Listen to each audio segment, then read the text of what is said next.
चाचा, चाचा, जल्दी से बाहर आओ। क्या हुआ बीरपाल? तुम इतनी बारिश में यहाँ क्या करने आए हो? सब ठीक है ना? चाचा, जल्दी से अपना घर खाली कर दो। गांव में सैलाब आ गया है। किसी सुरक्षित जगह चले जाओ। सब लोग गांव छोड़कर जा चुके हैं। बस हम ही रह गए हैं। जल्दी से अपना घर खाली कर दो। इतना कहकर बीरपाल वहां से चला गया और मधुसूदन चाचा ने अपने बेटे और बहू से कहा, बेटा मंगेश, जल्दी से अपना जरूरी सामान ले लो। गांव में बहुत बड़ा सैलाब आ गया है, जिसके बारे में अभी अभी बीरपाल बताकर गया है। हालात बहुत खराब होते जा रहे हैं। हमें तुरंत यहाँ से निकलना होगा। किसी सुरक्षित जगह जाना जरूरी है। ठीक है पिताजी, मैं और रज्जो अपना जरूरी सामान निकाल लेते हैं। आप मुन्नी को अपने साथ लेकर जल्दी से बाहर चले जाइए। हम भी तुरंत आपके पीछे आ जाएंगे। चिंता मत कीजिए, हमें ज्यादा देर नहीं लगेगी। बस 2 मिनट में चलते हैं। ठीक है बेटा, मैं मुन्नी को लेकर बाहर जा रहा हूँ। तुम और रज्जो जल्दी से अपना जरूरी सामान ले लो और बाहर आ जाओ, ताकि हम सब मिलकर किसी सुरक्षित जगह जा सकें। ज्यादा देर मत लगाना, समय बहुत कम है। इतना कहकर मधुसूदन मुन्नी को अपने साथ लेकर घर से बाहर चले गए। लेकिन किस्मत को कुछ और ही मंजूर था। सैलाब पहले से भी ज्यादा तेज हो चुका था, जिसकी वजह से मंगेश और रज्जो घर से बाहर नहीं निकल सके। वे दोनों सैलाब के साथ ही बह गए। एक पल की देरी ने सब कुछ बदल कर रख दिया। उधर मधुसूदन रोता हुआ बोला, हे भगवान, ये दिन देखने से पहले मैं मर क्यों नहीं गया? मेरी तो पूरी दुनिया ही उजड़ गई। अब मेरे पास सिर्फ मेरी पोती मुन्नी ही बची। भगवान उसकी रक्षा करना। सैलाब पहले से भी ज्यादा तेज हो रहा था। मधुसूदन अपनी पोती मुन्नी को लेकर वहां से चला गया और एक सुरक्षित जगह पर जाकर बैठ गया। वहां एक आदमी आया। उसने मधुसूदन से कहा, चाचा, क्या हुआ? आप इतने परेशान क्यों हो? आपका चेहरा उतरा हुआ लग रहा है। सब ठीक तो है ना? बेटा, मैं तुझे क्या बताऊं? हमारे गांव में सैलाब आया था। ऐसा सैलाब कि सब कुछ बहा ले गया। मेरा बेटा और बहू दोनों सैलाब में बह गए। हमारा घर भी बर्बाद हो गया। अब मेरे पास कोई ठिकाना नहीं बचा जहां मैं अपनी पोती को रख सकूं। मेरी पोती ने और मैंने सुबह से कुछ खाया भी नहीं है। चाचा, आप इसकी चिंता मत करो। पास के गांव में एक धर्मशाला है, जहां सरकार के लोगों ने उन सभी के लिए ठहरने का इंतजाम किया है जिनके गांव में सैलाब आया था। वहां खाने पीने की भी पूरी व्यवस्था है। चाचा, आप अपने पोते को लेकर वहीं चले जाइए। जब तक आपके गांव से सैलाब नहीं उतरता, आप वहां आराम से रह सकते हो। वहां और भी लोग हैं। आपको अकेलापन महसूस नहीं होगा। बेटा, यह तो बहुत अच्छा हुआ जो तुमने मुझे बता दिया, वरना मैं और मेरी पोती यहीं भूखे मर जाते।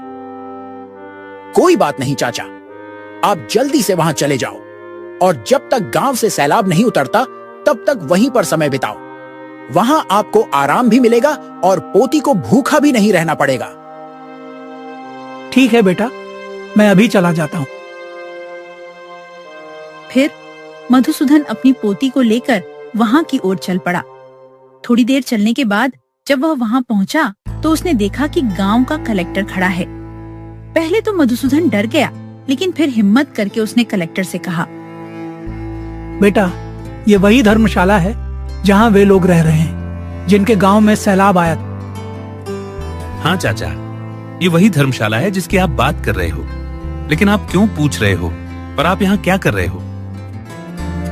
बेटा, हमारे गांव में भी सैलाब आया था, जिसकी वजह से हमारा पूरा गांव सैलाब के साथ बह गया।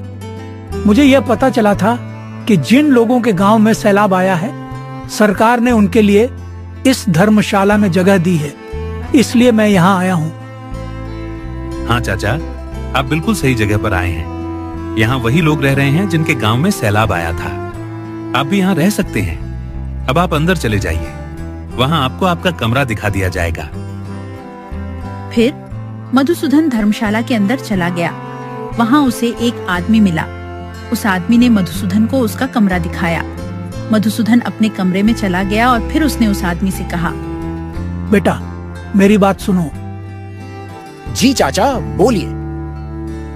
बेटा, मैंने और मेरी पोती ने सुबह से कुछ भी नहीं खाया।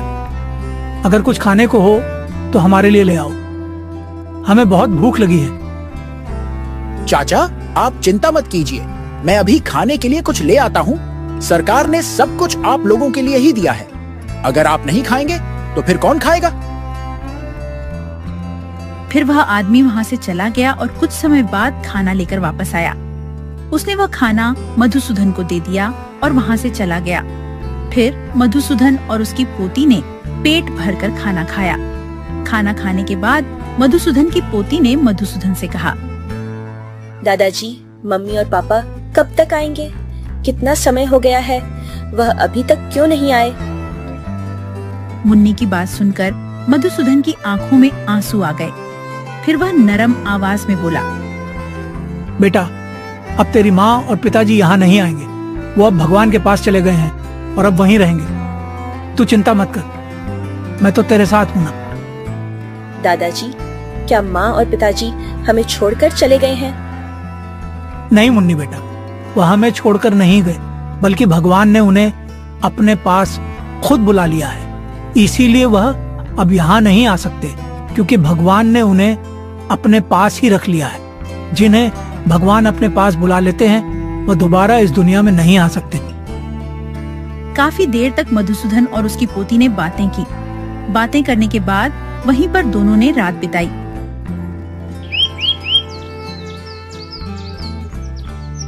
सुबह होते ही मधुसूदन अपने कमरे से बाहर निकला तो उसने देखा कि वहाँ कई लोग जमा थे। वह उनके पास गया और उनसे बातें करने लगा। उनमें से एक आदमी ने कहा, चाचा, आप कौन से गांव के हो? और मैंने आपको कल आते हुए देखा था। आपके साथ सिर्फ एक छोटी सी बच्ची थी। आपका बाकी परिवार कहाँ है? वो यहाँ क्यों नहीं आए? मेरे परिवार में मेरा एक बेटा, बहू और एक पोती थी। जब सैलाब आया तो वह बहुत तेज था। मैं और मेरी पोती तो बच गए, लेकिन मेरा बेटा और बहू सैलाब अपने साथ बहा कर ले गया। अब मैं और मेरी पोती ही बच सकें। चाचा, आपकी बात सुनकर दिल को बहुत दुख हुआ। आपका जवान बेटा भगवान को प्यारा हो गया। भगवान आपको सब्र दे और आपके बेटे बहू की आत्मा को शांति दे। हम सब आपके साथ हैं। हमने आप सभी लोगों के गांव के बारे में जानकारी ली है। आप सभी के गांव में अब सैलाब पूरी तरह से खत्म हो चुका है। अब आप सभी लोग अपने गांव वापस जा सकते हैं। आपको सरकार की तरफ से पैसे भी मिलेंगे, जिससे आप सभी लोग अपना नया घर बनाकर वहां रह सकेंगे। बेटा, ये तो ठीक है कि हम अपने घर वापस चले जाएंगे, लेकिन वह पैसे हमें कब मिलेंगे जिनके बारे में तुम कह रहे हो? क्योंकि अभी हमारे पास कुछ भी नहीं बचा है जिससे हम अपना घर दोबारा बना सकें। चाचा, आप सब लोग इस बात की चिंता मत कीजिए। आप सभी को आज ही पैसे मिलेंगे। जब आप यहाँ से जाएंगे तो मैं आपको पैसे देकर ही रवाना करूंगा, ताकि आप सब लोग अपना नया घर बना सकें। कलेक्टर से पैसे लेने के बाद सब लोग अपने अपने गांव वापस चले गए और वहां जाकर अपना नया घर बना लिया। और मधुसूदन चाचा भी पहले की तरह अपनी जिंदगी जीने लगे। वह खेती बाड़ी करके अपना घर चलाते थे।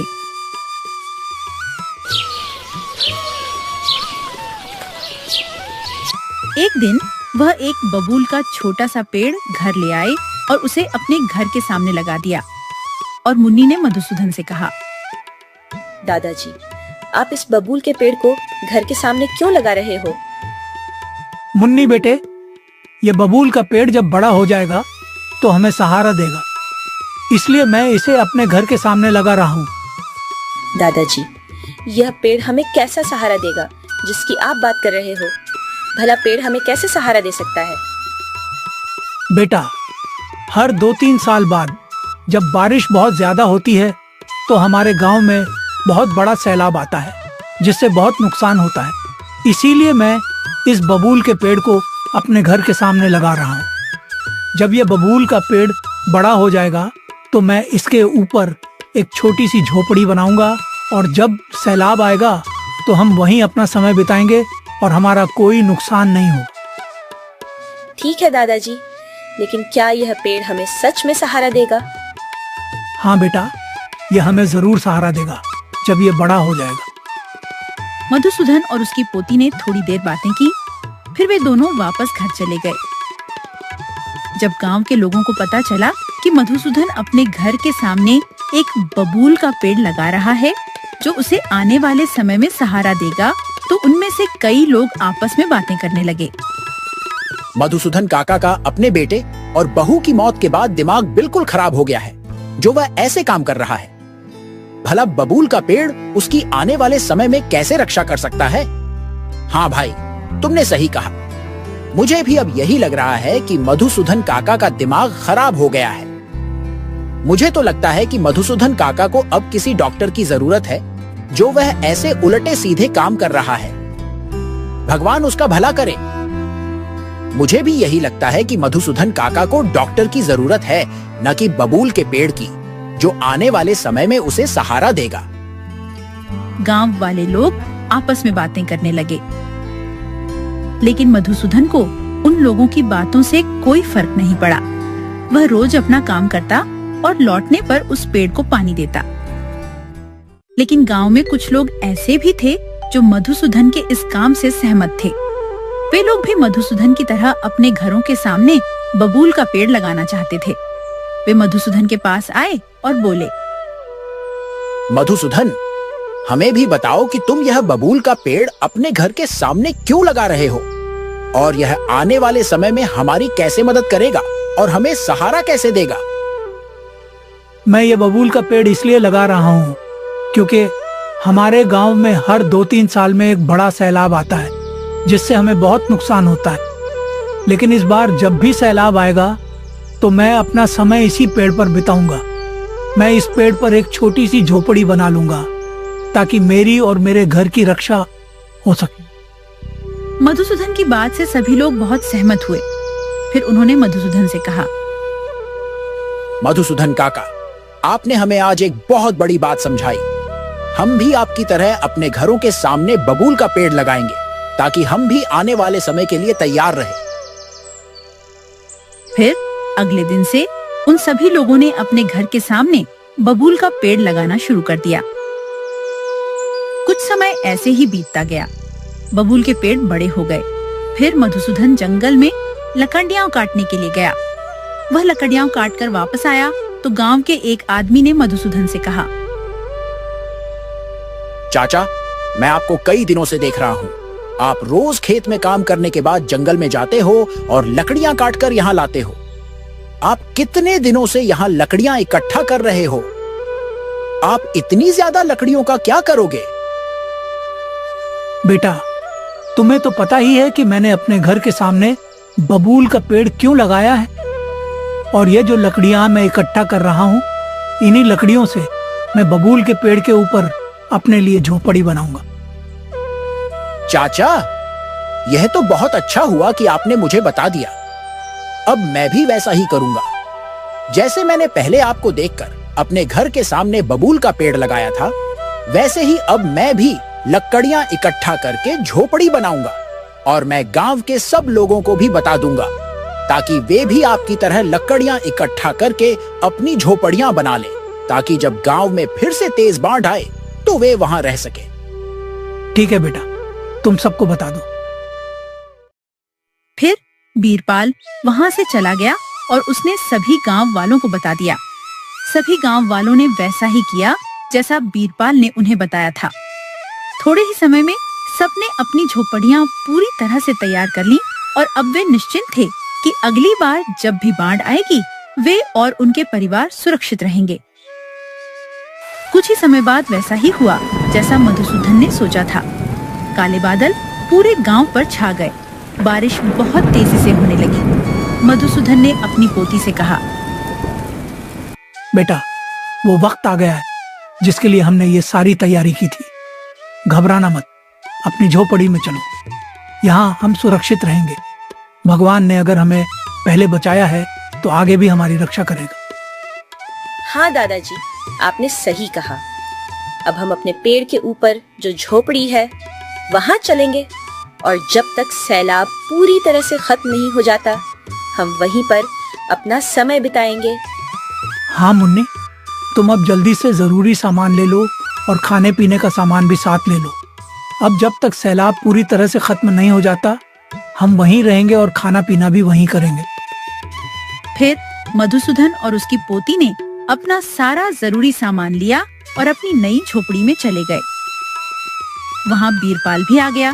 बीरपाल ने मधुसूदन से कहा, चाचा, मैं भी तैयार हूँ। मैंने भी अपने घर वालों के साथ झोपड़ी में जगह बना ली है। आपकी बात मानकर हम सब ने पहले से ही तैयारी कर ली थी। अब हमें किसी बात का डर नहीं है। हाँ बीरपाल, ये तो बहुत अच्छा हुआ कि तुमने पहले ही पूरी तैयारी कर ली। लेकिन अब तुम एक काम और करो। जो लोग अभी तक अपना सामान अपनी झोपड़ियों में नहीं ले गए, तुम उन्हें जल्दी से जाकर बता दो कि वे अपना सामान तुरंत झोपड़ी में ले जाएं और वहीं रहे, क्योंकि सैलाब कभी भी आ सकता। ठीक है चाचा, मैं अभी जाकर सबको बता देता हूँ। फिर बीरपाल वहाँ से चला गया और जाकर सभी गांव वालों को बता दिया। फिर सभी गांव वालों ने अपना सारा सामान झोपड़ियों में रखा और खुद भी झोपड़ियों में चले गए। फिर से सैलाब पहले की तरह बहुत तेज आया, लेकिन इस बार सब बच गए। किसी को कोई नुकसान नहीं हुआ। जब सैलाब पूरी तरह से खत्म हो गया तो सरकार के लोग फिर से उस गांव में आए। अरे ये क्या? यहाँ तो लगता है सैलाब बहुत तेज आया था, इसीलिए यहाँ कोई घर नहीं बचा। सिर्फ ये बबूल के पेड़ ही खड़े हैं। और ये इतने सारे बबूल के पेड़ किसने लगाए हैं? और इनके ऊपर ये झोपड़ियाँ कैसे बनी हैं? सर जी, मुझे तो लगता है कि ये सभी लोग उन पेड़ों के ऊपर बनी झोपड़ियों में ही रह रहे हैं। अच्छा, तुम अभी जाओ और उन सब लोगों को बुलाकर मेरे पास लेकर आओ। फिर उस कलेक्टर ने, जिसे सरकार ने भेजा था, उन सभी लोगों को बुलाने के लिए एक आदमी को भेजा। फिर वह आदमी सभी गांव वालों को बुलाकर ले आया। इसके बाद कलेक्टर ने उन सभी गांव वालों से कहा, चाचा, क्या आप वही लोग हैं ना जो पिछली बार धर्मशाला में रह रहे थे, जहाँ सरकार ने रहने के लिए जगह दी थी? हाँ बेटा, हम वही लोग हैं जो पिछली बार उस धर्मशाला में रह रहे थे। आप सब ने जो समझदारी और पहले से तैयारी की, वो सच में बहुत सराहनीय है। अगर आप ऐसा नहीं करते तो शायद यह सैलाब बहुत नुकसान करता। हम आप लोगों की समझदारी से सीख सकते हैं कि प्राकृतिक आपदाओं से कैसे निपटना चाहिए। सरकार आपकी मदद जरूर करेगी। आपका बहुत धन्यवाद बेटा, जो आप इस बार फिर हमारी मदद करने के लिए यहाँ आ गए। चाचा, इसमें धन्यवाद की कोई बात नहीं है। ये तो हमारा फर्ज है कि हम आपकी मदद करें। फिर उस कलेक्टर ने एक बार फिर से उन सभी गांव वालों की मदद की और उन्हें पैसे दिए ताकि वे अपना घर फिर से चला सकें। इसके बाद वह वहाँ से चला गया। सभी गांव वाले पहले की तरह हंसी खुशी रहने लगे।